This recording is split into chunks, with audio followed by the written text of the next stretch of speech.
Hello and welcome to the inaugural episode. Today we will be talking about the history and development of this podcast, some Star Wars news, and also diving into the comics. All this and more on today's Postcards from the Galaxy's Edge.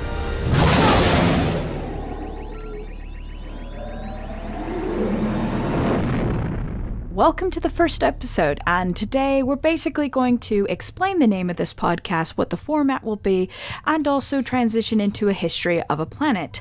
That's correct, because every episode we are going to be broadcasting from a different planet, and we'll get a little bit into when was it first seen in canon, what its background and development is, and then continue on to Star Wars news and other things covering various comics, books, video games, and movies, of course.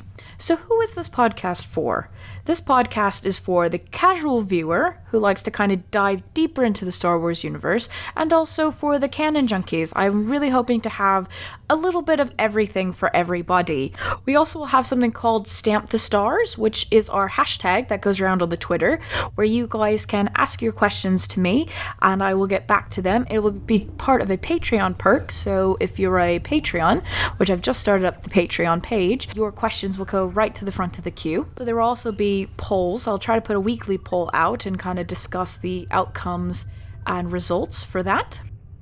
I wanted to give a little background on the nature of the name of this podcast. It's based on two kind of Star Wars based Easter eggs. First, you have the book written by Carrie Fisher, which is called Postcards from the Edge. And then there is the title of the upcoming Disney attraction called The Galaxy's Edge. So it made kind of sense to put the two together, as I'm very much not only a fan of Carrie Fisher in Star Wars, but was very much also a fan of her writing, and she will be sadly missed, and it will be very interesting to see what the reception will be when episode 9 hits theaters almost 2 years later after her passing. Actually, three years, I believe. So that will be very difficult, but also very exciting to see her again. But we'll kind of go down that road of speculation and fan theories just a bit later. So my name is Shannon. I am the host. I'm currently looking for a co-pilot to hopefully have a bit more of a discussion part of these podcasts. If not, I'll just go flying solo. Yes, there was a pun in there. But a little background of myself. I am working in the visual effect industry in London. So I work on various films and things, some pretty big name films in the past. I do not work at ILM, so even though I have a lot of visual effect information, there will be no spoilers. So sorry guys, as much as I'd want to. But that is also something I'm looking at doing as a Patreon perk after I reach a certain level, is doing some of these deep dive episodes. And one of the subjects I'm very passionate about in the Star Wars universe is the music. John Williams' music has always moved me. And there's now some new composers as well moving into the ranks. So that's also very exciting. But I will never forget the first time I was ever introduced to the Star Wars soundtrack. My mother actually took out, I believe it's a 45. She's going to have to get back to me. It's the big records. I don't know if a 45 is the smaller one or the big one. But she took out a vinyl record and played it. And then had me sit there and go, okay, now who do you think this is? Okay, whose theme is this? And it absolutely fascinated me, and it's stayed with me actually my entire life, to where I've become a trailer and promotional editor before I transitioned into a visual effect editor in the industry. So music and performance has always been a big thing in my life, and that's a subject I'd like to touch because I'm very passionate about obviously Star Wars and music, so that is definitely a Patreon perk I am looking at doing in the future. So another Patreon goal is actually kind of taking now my background in visual effects and doing a bit of a deep dive video as well, going into the visual effect pipeline and how it's really grown. Whereas you had in the original trilogy, you had the practical effects and groundbreaking visual effects and special effects, which yes, those are two different things. I'm not going to go into that in this podcast. I have a separate podcast that I kind of break those kind of things down.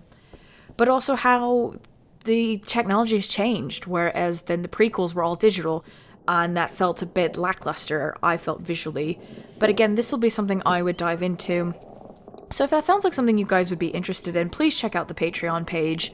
Become a patron if you would like. There is no pressure. I understand. I kind of supported some patrons until unfortunately I know how money can go and it's tight. So any support, nothing's ever too small. Even if you can't, contribute now, I'm just happy to have an audience and to be listening. So thank you for your time. So the first planet we are broadcasting from today is Coruscant, also known as the Imperial Center during the rule of the Galactic Empire.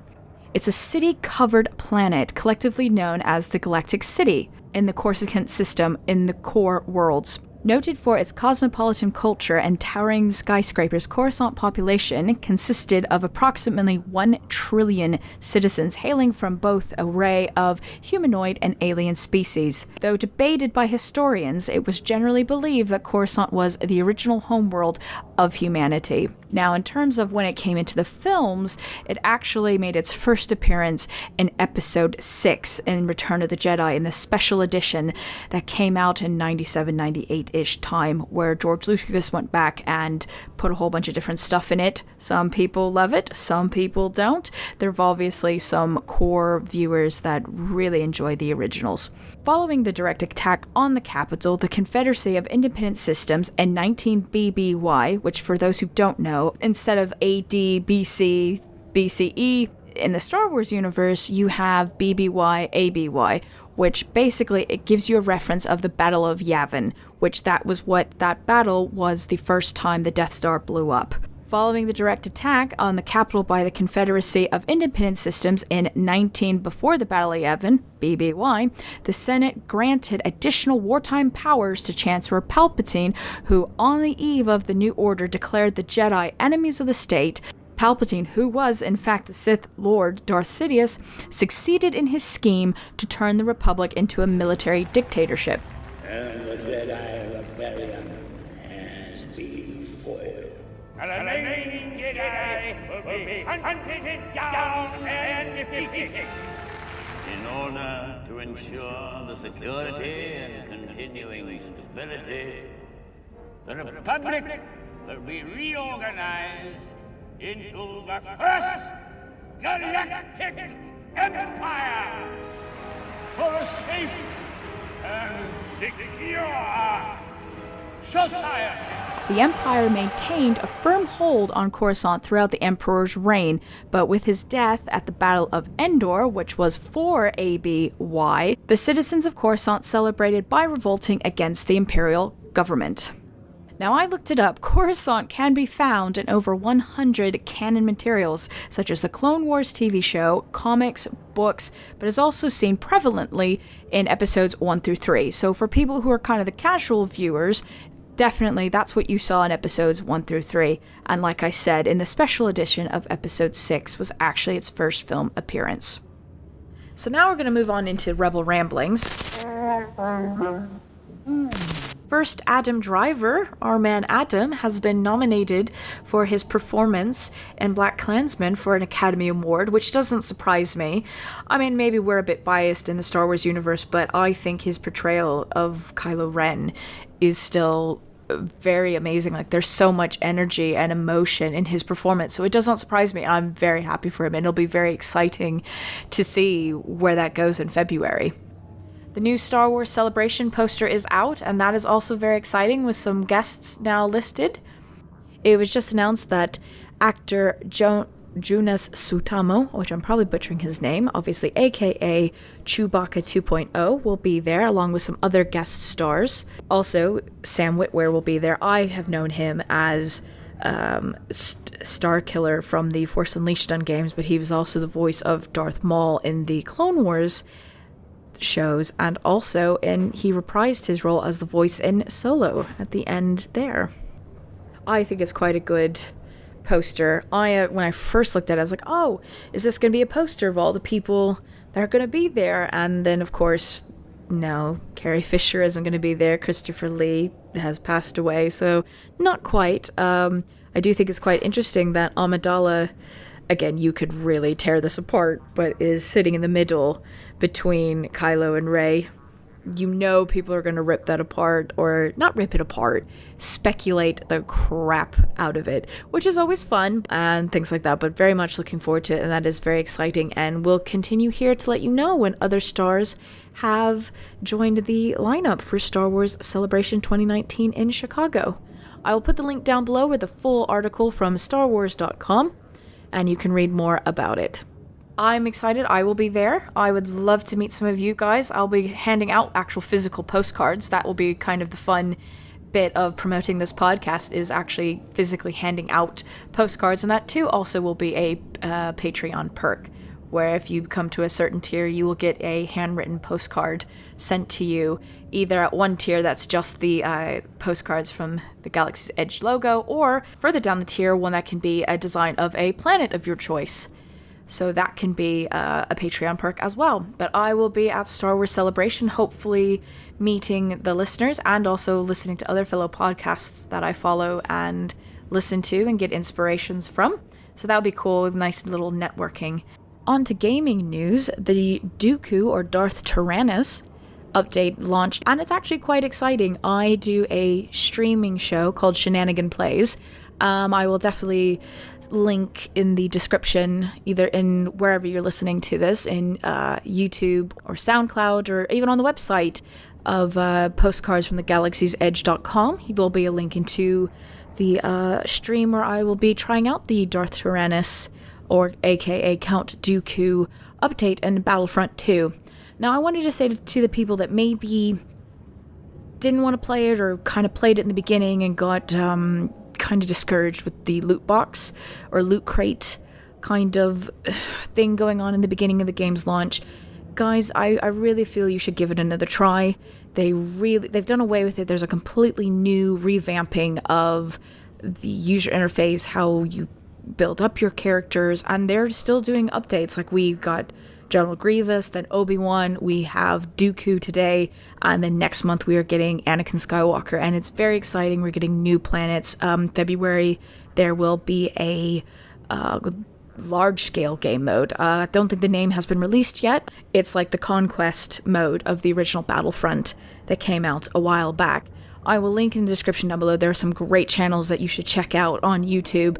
Battlefront updates, Twisted Jedi, and Star Wars HQ. Big shout out to them. They are definitely all the go-to every day for that kind of news if you're very much a gamer. And if you want, again, I'm kind of wanting to be your guide into deep dive parts of the Star Wars universe, so I would definitely suggest those guys out, and the links will be in the description down below.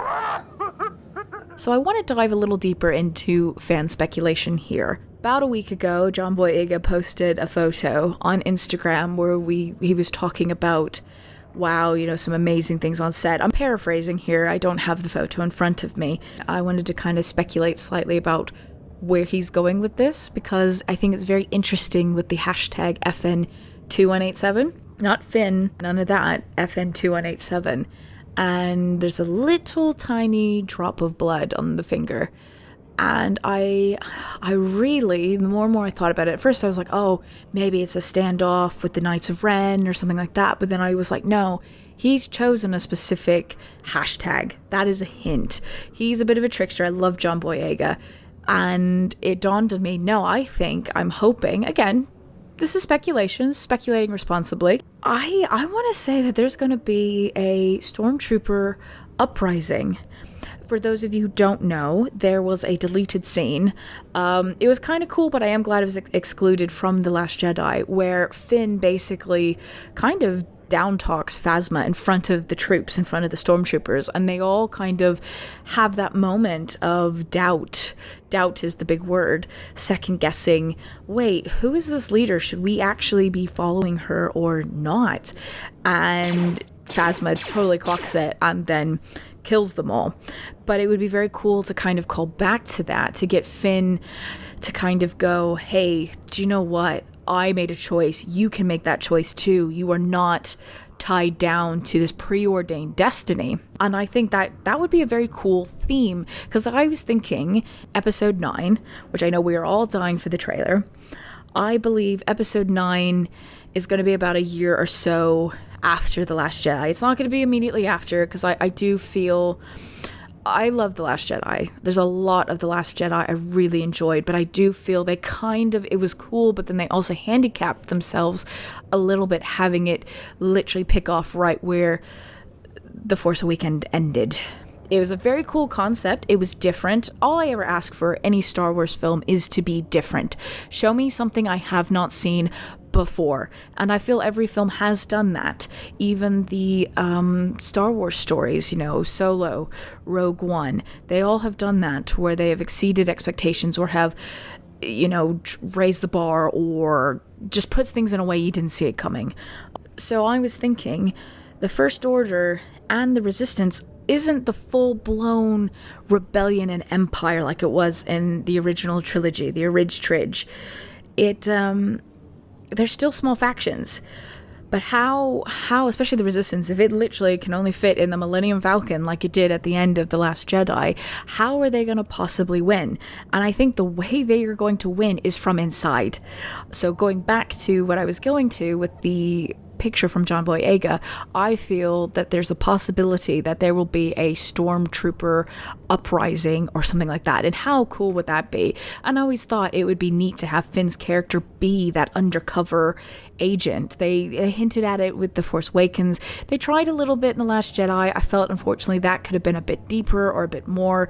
Again, there was a great deleted scene. It's a bit long, and again, I see why it was cover time, that you see Finn more in that espionage role, and that's again very cool concept. So yes, that is my speculation, is that hopefully, possibly, FN 2187 comes back and there is a stormtrooper uprising, and I'm hoping it's gladiatorial and it's going to be awesome and amazing. But that's kind of what I got from that Instagram post. But yeah, let me know what you guys thought. Use the hashtag #StampTheStars for any questions or comments or any speculations that you would definitely like to share. So last week I put a poll on Twitter, which you can follow, which will be at From Galaxy's Edge. And I asked, which trilogy has the best planets? Now, remember, it can be quality over quantity. And we had 54% said the prequel, 10% said the original, 18% said the sequel, and tied with 18% of all of the above. So 125 people voted. Thank you very much. Some of the comments we had were from at Sunbro for Life. One of the things I did like about the prequels was the number of planets we got to see, even the brief glimpse when the Jedi were massacred, and I do agree with that. That was a very cool sequence with the Order 66, and I think we saw, not Fallujah. Yeah, I think we saw Fallujah, Kashyyyk, and all sorts of stuff. I mean, a lot of these planets that probably people had been reading about in the extended universe and things like that, so that was, I would agree, that was very cool. I don't know, if I was to say for me, and one of the questions that I also asked in the hashtag #StampTheStars is, what is your favorite planet? I had several people say Naboo. I think for me, and I'm going to break my own rules, I'm going to do one per trilogy. I would say I definitely enjoyed Naboo. I think it looks beautiful. It would be somewhere I would definitely want to live. I loved kind of in Theed, the colors of like the limestone. It reminds me very much of how the architecture, how light reflects off the architecture in London, but that very kind of nice magnolia bright color and the fountains and the ocean, loved Naboo. In the original trilogy, I would definitely say Endor. I have a soft spot for the Killer Bears, the Ewoks.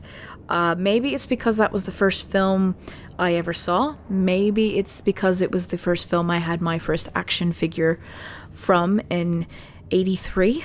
Even though I was born in 84, they were still making the toys where I could buy them at the local military store because I was a military brat. We call it the PX, which stands for Post Exchange. And I was able to have the little Ewok character. I think it's Chief Chirpa. I'm gonna have to look that one up. But yes, I very much have a soft spot for Endor. And then, again, the sequel trilogy. We haven't seen a lot. I mean, let's break it down. We have Crate was a very cool concept. I loved with the salts and the red, and it was very visual. I don't know, and that's why I think probably made this poll a bit difficult. I think it'd be Takodana, actually. I was about to say Jakku because I loved the idea of all the Fallen Stars Destroyers. Because let me tell you, when that trailer dropped for The Force Awakens, and you see tiny little Rey speeder going past this massive Star Destroyer in the sand. I mean, what an amazing visual.